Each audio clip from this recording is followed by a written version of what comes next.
Welcome to the program. I'm Tracy Bowden. There appears to be no end to the flood crisis engulfing Queensland. Authorities are tonight racing against the clock to get food and medical supplies into Rockhampton before the Fitzroy River peaks on Wednesday. While the city remains the focus of the emergency, swollen rivers are causing concern further downstream. Evacuation plans are now being made in the southwestern towns of St George and Surat. The state and federal governments have announced extra funding for farmers and small businesses to help with the clean-up and recovery. And today, the Queensland Premier Anna Bligh called an emergency cabinet meeting to deal with the crisis. Annie Guest reports from Rockhampton.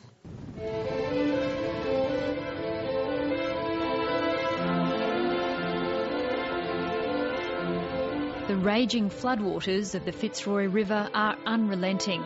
It's forcing about 500 Rockhampton residents from their homes. Before the water rose too high, nurse Sandra Davy was returning to check her home every day after her hospital shifts. This house is holds a lot of memories in it. Hard to stay away. Yeah. You want to try and keep an eye on it? Yeah, and also because people sometimes steal things and that when, people are vulnerable too, and that's what I guess not only me but other people I've spoken to worry about too, things that you, even if you haven't got much, it's still valuable to you. So it's pretty sad. Sandra Davy has lived in Rockhampton all her life and seen it flood before, but for her family, it doesn't make it any easier. Everyone's concerned because, like my son can't get to his job and he doesn't get, while he's not working, he doesn't get paid, so it dominoes into that sort of as well. And, that's more worry, is getting access to work.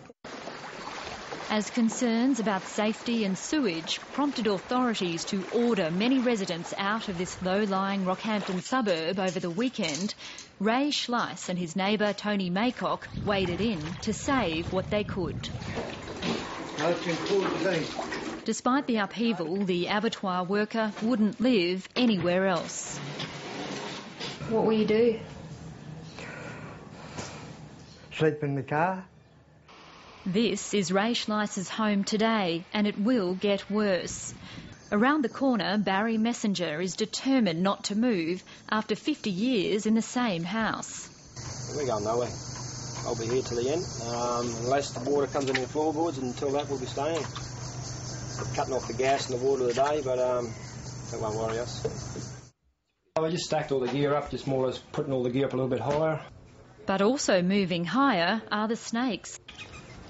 Yeah, the reason why we keep the doors closed here, you need them open with the breeze, but you've got to keep them closed because the big blacks and browns just come straight up the steps into your house. Down the road, Joyce Bull has lived in the area she calls the swamp for all of her 71 years. They told me I had to leave. If I didn't leave, they'd just drag me out. And I had to leave because I've got 2 dogs. Joyce Bull heeded the message of authorities last week to stock up. Well, we set it. I don't know why we can't set it out. It's not going to come up in our house. We've got food. We went and got a thing for the power, for our fridges and our freezers and everything. We paid money for that, all the money for petrol. It's just all going wasting. She thinks concerns about sewage are exaggerated, and like her neighbours, her main worry is theft. I certainly am encouraging all people who are worried about evacuating their homes because of the issue of looting to think that their personal safety is foremost. That is the most important issue. He says the water is posing new dangers. The vegetation that's in the water, the bacteria that's likely to be there, there's dead animals there that can cause all sorts of health issues. There's also then the risk from vermin and snakes that are in the waterways. Authorities are appealing to people not to swim, walk or come into contact with the water at all. But with residents regularly wading through the flood to check on their homes, waterborne illnesses are expected to become a problem. People rushed to catch the last plane flights on the weekend before the airport was barricaded and shut down for up to 3 weeks. The runways have since disappeared underwater. So have roads, and stranded travellers have taken shelter alongside locals in Rockhampton's evacuation centre. We were going up to Magnetic Island to spend Christmas with my younger sister who lives there, and we came back, tried to come back to Maryborough, which is where I live, and we got stuck at Rockhampton. Tania Muchow's family may have been caught off guard by the rising water, but antique dealer Jim Ellrot is striving to get ahead of the flood. 2 blocks back from where the river is encroaching on the city, friends and family have been helping to move his $300,000 worth of precious antiques to safety. Oh, it makes you feel very anxious to think that everything you work for may be destroyed. The antiques may stay dry upstairs, but there's little Jim Ellrot can do to save his shop if it's inundated. This is the first year that I've opted not to insure because of the cost of flood cover. So, yes, anything that happens is up to us to replace now. So, yeah, it's going to be a long, hard slog to get it back to going again.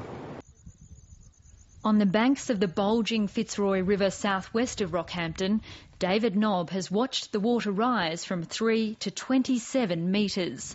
It has broken his irrigation system and engulfed his seed and Leukina legume crops. Well, we lost our rosegrass seed crop and hay crop. We lost that. That's probably about $300,000 worth. And the irrigator's probably $100,000 worth to fix it, plus the Leukina and that grows under it. And it could take 6 months or more to come back.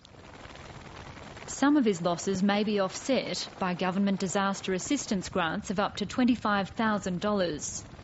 David Nobb expected flooding, but he was surprised the water rose so high.